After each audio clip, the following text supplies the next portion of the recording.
அவருடைய ஆவி, தேவனுடைய ஆவி இரத்தத்துக்கு பதில் சொல்லுகிறது. என்ன சொல்கிறதா?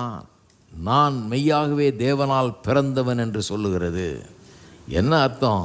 இந்த பாடல்களெல்லாம் எடுத்து இதில் உள்ள ஆழ்ந்த சத்தியங்களை ஒருத்தர் விளக்குறார். அதாவது இந்த பழைய பாடல்கள்லாம் ரொம்ப ஆழ்ந்த சத்தியங்களின் அடிப்படையில் எழுதப்பட்டது, ஹிம்ஸ் எல்லாம். அதை ஒருத்தர் எடுத்து அழகாக விளக்குறார்.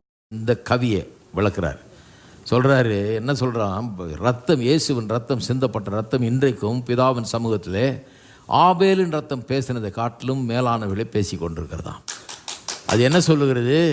இயேசுவின் ரத்தம் நம்முடைய பாவங்களுக்காக சிந்தப்பட்டது, நம்முடைய பாவங்களை எல்லாம் அது போக்கி இருக்கிறது, நாம் தேவனுடைய பிள்ளைகள் என்று அங்கே சொல்லிக்கிட்டு, நாம் தேவனுடைய பிள்ளைகள் என்று அந்த ரத்தம் சொல்லிகிட்டு இருக்குது. நாம் கழுவப்பட்டவர்கள், மீட்கப்பட்டவர்கள்னு சொல்லிகிட்டு இருக்குது. ஆவியானவர் என்ன பண்ணுறாரு? இங்கே நமக்குள்ளே இருந்து கொண்டு அங்கே ரத்தம் சொல்கிறத நமக்குள்ளே சொல்லிகிட்டு இருக்கிறாரு. The spirit bears witness within our hearts saying that we are the sons of God. நாம் தேவனுடைய புத்திரராய் இருக்கிறோம் என்று தேவ ஆவியானவர் நம்முடைய இருதயத்துக்குள்ளே சாட்சியிடுகிறார் என்று வாசிக்கிறோம். உங்களுக்குள்ள ஆவியானவர் இருக்கிறார்.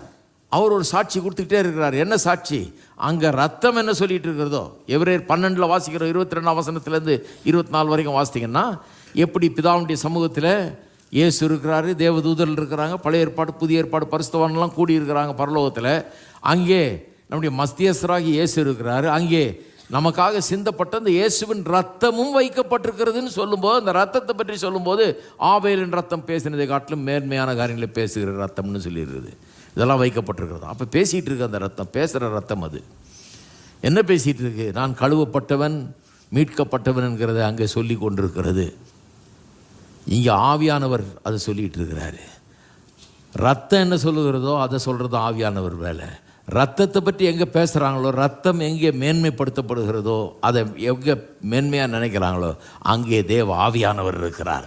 அங்கே மீட்பு உண்டாகிறது, ஜெயம் உண்டாகிறது, சுகம் உண்டாகிறது, விடுதலை உண்டாகிறது, வெற்றி உண்டாகிறது. இரத்தத்தினால் உண்டாகிற அத்தனை பலன்களும் அங்கே உண்டாகிறது. இதை பிசாசு பாருங்கள் நல்லா தெரிஞ்சு வச்சுருக்கா. அதனால் இந்த ரத்தத்தை பற்றி பேசாதபடிக்கு சபைகளில் ஒரு குழப்பத்தை உண்டாக்கிடுறான். யாரோ சொல்லி கொடுத்துருக்காங்க, இது மாடர்ன் சர்ச்சில் இது ஆகாது அப்படின்னு. அதனால் மாடர்ன் சர்ச்சில் இதெல்லாம் எடுத்துட்டதுனால மாடர்ன் சர்ச்சாக இருக்குது, ஆனால் உள்ள ஆள் இல்லை.